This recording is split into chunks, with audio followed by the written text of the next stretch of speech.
Bachelor bad boy no more. How Arie Luyendyk Jr. firmly shed his player image. The show would be perfect for Arie Luyendyk until it comes to choosing just one.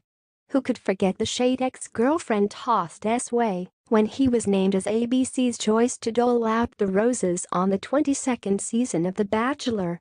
And for one moment last March, that was presumably deliciously satisfying for her. It kind of seemed like she was right. His feet cooling off mere months after he told perky publicist he wanted to choose you every day from here on out. He ended their brief engagement in an agonizingly long breakup captured by cameras and aired in its second-hand shame-inducing entirety.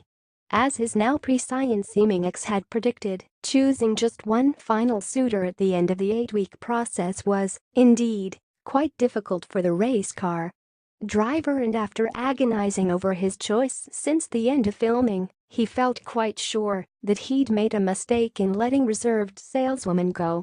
Sensing the inevitable backlash from his flip-flop, a move known in Bachelor parlance as pulling a mesnick, in honor of S after the final rose switch from to now wife, he went through all the right motions to show that, no, guys, this time I'm sure.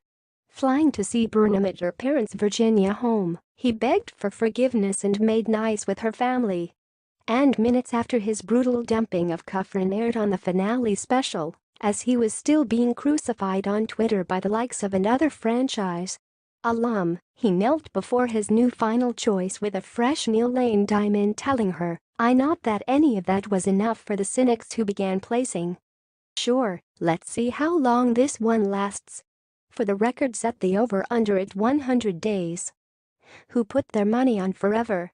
Because the Arizona-based real estate agents are set to wed later today at Maui, Hawaii's Haiku and then, in June, they will welcome a child together, firmly cementing their connection for life.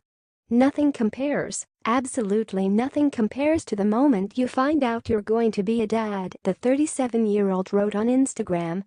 "We cried, we laughed, and it really was such a special moment for us. We're so freaking happy." Take that, haters. For the record, this is the dramatic ending they had always envisioned.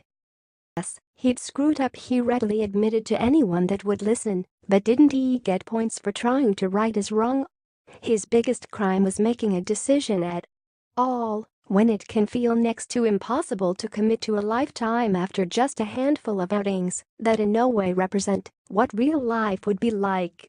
The day after his final date with Kufrin, who unlike the more camera-shy Burnham was so herself, on and off camera, he described to GQ earlier this year, production woke me up at 7 in the morning, and they were like, "Okay, who is it?" He was conflicted, but The Bachelor production schedule waits for no indecisive man, and so I felt like I was trying to be logical, he explained. "I tried to think like, okay, I know who Becca is, and she's a great person. In the moment, I felt like I was making the right choice. As for the wandering eye a few former Paramounters had accused him of having, that simply wasn't the case. Sure, he'd had some fun in the years since he got his heart broken by 2012's Bachelorette. In her 2014 memoir said he'd been dating another woman throughout the whole of their fling, but as he posed it to GQ, what 36-year-old man hasn't dated around if they're single? His romance with Burnham, 27, was different. He was different when he was with her.